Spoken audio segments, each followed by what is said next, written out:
So children, now we are here discussing the silent feature of human genome. This paragraph is not much related to this topic. Actually, it is the topic of DNA fingerprinting. I will be discussing it when in the next topic when we will be discussing DNA fingerprinting. Now come to here silent feature of human genome. That means after studying the human genome, what they have concluded? They have concluded that human genome contains 3164.7 million nucleotide bases. These are the number of bases, and it was been thought that many genes will be there, but exactly 30,000 3,000 base pair, 30,000 genes were estimated number of genes which were observed in the human genome were 30,000, and number of base pair which were observed were 3164.7. okay, and they have observed that some of the genes are even made up of 3000 bases, and some big genes were like dystrophin were made up of 2.4 million bases. Again I am repeating that number of nucleotides were 3164.7 million. Number of genes were 30,000, and some of the genes structure of the gene, if we see the structure of one gene, they may made up of 3000 bases, and some gene may made up of 2.4 billion bases.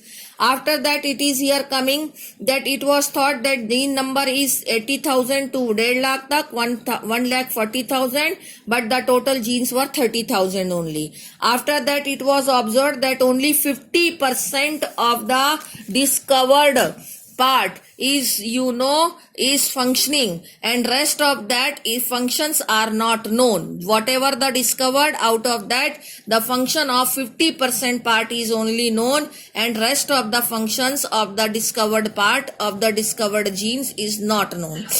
It was also observed that in the genetic code or in genome, only 2% or less than 2% part is coding for the protein, and rest of part is not coding for the protein, which we have already seen coding and non-coding part.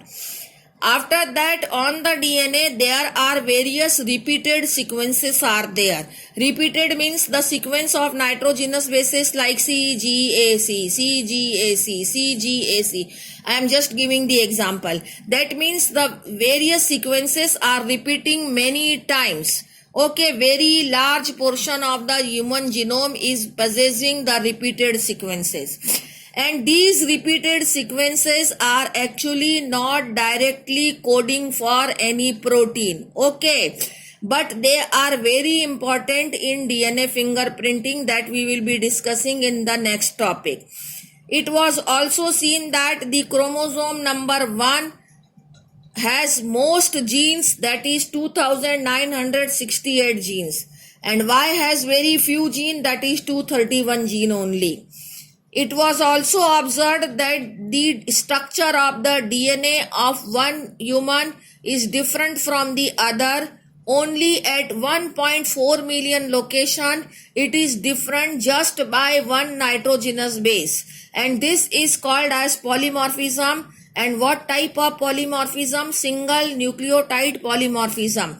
That means the DNA of one is different from the other only by single nucleotide. Hence it is called as single nucleotide polymorphism. Okay.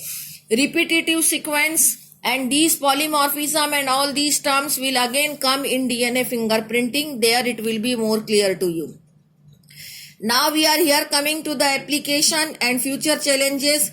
Application, so as we have already discussed, to know the sequence of the DNA, and after that applying it to rectify the various disorders, you can say, or just to remove the various disorder, or you can say the thousands of genes and proteins which are working together and they are interconnected network, and what is the chemistry of the life, and how biological processes are taking place in our body, how do the synthesis of protein is going on, and for what protein what gene is coding for, just by applying all these things in the field of biology. After studying the human genome has become easy to study all the aspects of the life. Thank you.